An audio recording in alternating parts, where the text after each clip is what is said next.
I personally don't like when people take years building content after content, videos after videos, images after images, put in years of work, sleepless nights sometimes. I've been there. I've seen the content creation grind, and still you don't make enough money. So in this video, we will be breaking down just a few of the ways that you can make money in content creation. First one is the most apparent one, the most popular one: advertising revenue.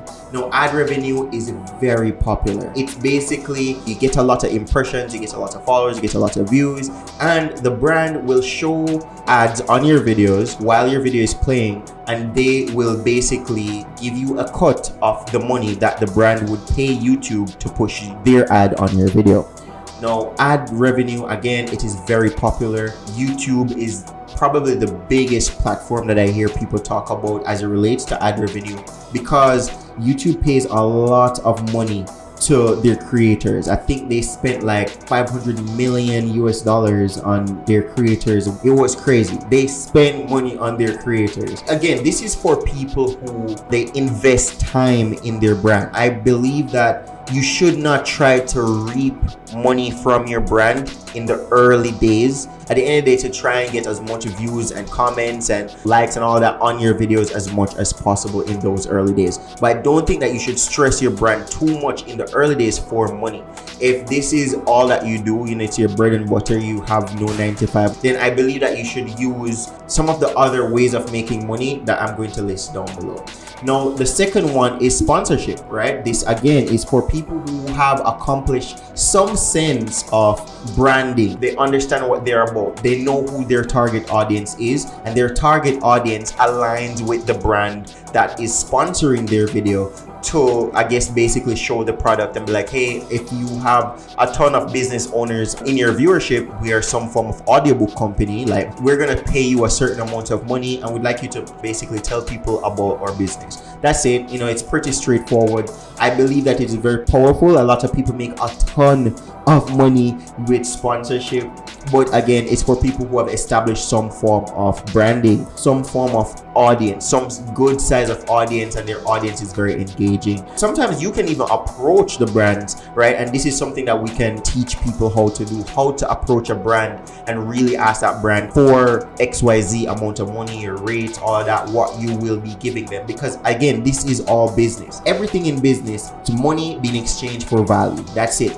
And the value that you're providing these brands is basically giving them access to your audience. They would either have to pay another platform or pay another creator for that access. So they have to pay you. So if you go to them or they come to you, it doesn't really matter. I believe though that a lot more people should try to attract brands. When you attract brands, it simply means that you hold a little bit more power in the conversation. In my opinion, when you attract, you get a higher level of deal or a higher level of brand, because you don't want to align yourself with low quality brands too much. So the next one is merchandising. Now, merchandising, or I guess I should just call this a product, is very broad. It is so broad, it is very hard for me to explain how broad it is. It could be a file, literally an Excel file. Like you create an Excel template and give it to people for $2 on the internet. That's a product. You could give people a physical product, which I guess is more in line with merchandising. You could put your branding on it, affiliate yourself some way, somehow with this physical product, and you are the one who is either in charge or you're having close relationship with the manufacturer of the product or the distribution of that product, but it's all under your branding.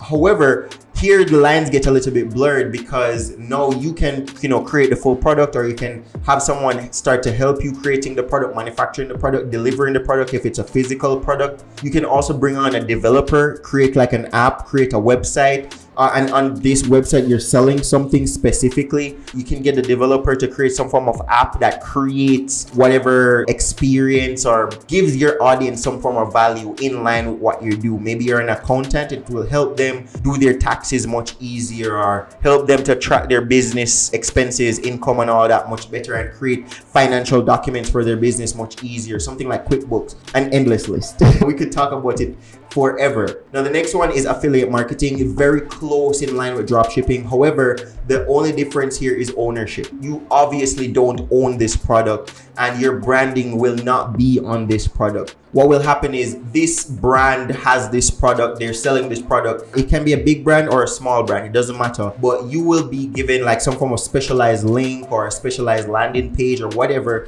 it is, that whenever people click on that link or they buy from that link, buy from that page, you will get some form of percentage from this. All of these actually are more pronounced when you have a large audience and you have a loyal following and engaging community. That's the answer to all of this. The larger your community, the more engaging your community, all of this is multiplied. But a lot of people, they don't look deeper into all of these types of avenues, maybe watch a course on them, study them, and then actually try to make money on them. If you're a content creator, you're watching this, try your best to go out and try at least one or two of these. If you're making money through ad revenue and sponsorship, try some form of product, make it easy at first. With affiliate marketing, it's way easier than a product as well, because you don't have to create like a website or anything like that, create payment gates and all that type of stuff. The more money or the more ownership that you have, the bigger the slice of the pie that you want to claim for yourself, the more work is normally in there for you to deal with. The next one is crowdfunding and donations. Now this one is very easy, very straightforward. Everybody is able to understand this. You have something, you're working towards something, and your audience, you give them a ton of value,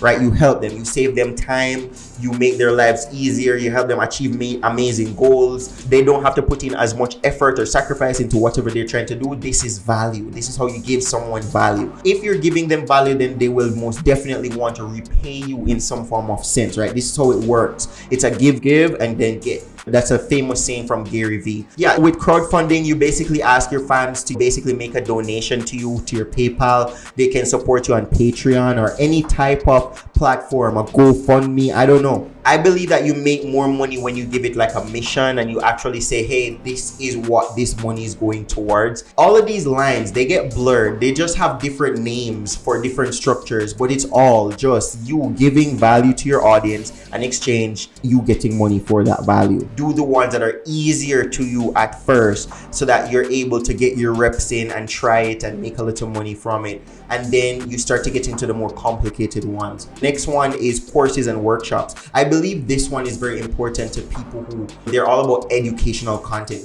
They have an audience who love to learn. So people will sit down and watch your whole video. They will sit down and learn. They want to learn in depth about organic marketing. They want to sit down and learn about Facebook ads. They want to learn in depth about something. So you want to create a course. When someone watch this course, they will literally come out a different person after they watch this course. The course market is flooded because there are a lot of people now who they just go out and tell people to create courses and workshops. So you just need to make sure that whatever you're doing it with care, with value. And when somebody actually purchases or spend money on whatever you're giving them, they will actually see some form of return on that investment. They will become a different person. They will learn something that they wouldn't normally just get easily on YouTube or get easily by just flipping the pages of some form of blog or something. So you need to make sure that you're packing these things with a lot of information, a lot of love, a lot of care, a lot of value. When they open this thing, they're going to be transformed.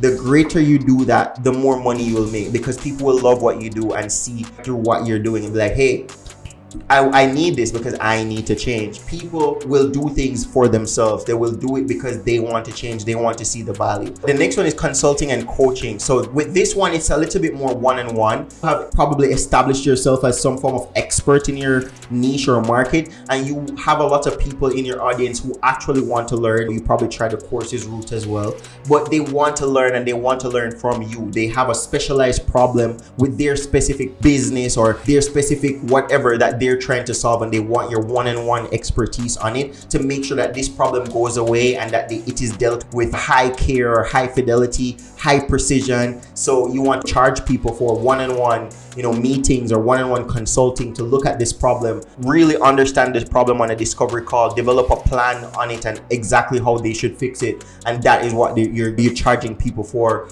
As well as coaching, you just want to help people on a day-to-day, maybe for a full month, maybe for a full year. You're just charging these people monthly and you're helping them, actually helping them to skip a lot of hurdles, helping them, showing them ways how to make better content, how to do better on their taxes or whatever it is that you do, helping people to a greater degree.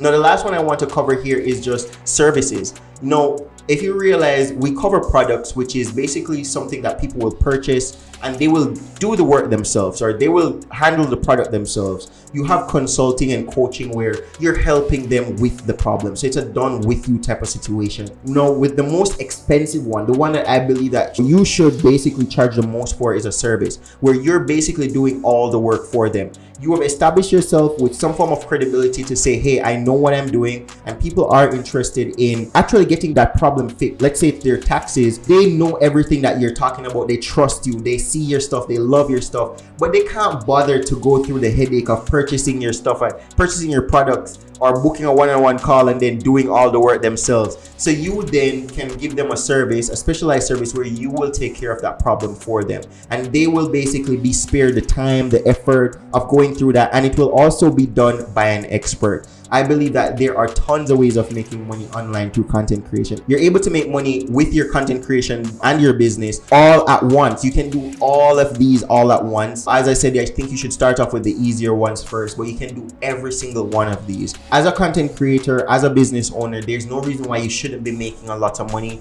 The real reason is because you're probably not putting in a lot of effort. You're not learning enough, reading enough books, buying enough courses, or finding enough free courses, and just actually learning, growing, and implementing at a fast rate. Now you know all the ways to make money with content creation, and there are a ton more ways out there as well, but this is definitely enough.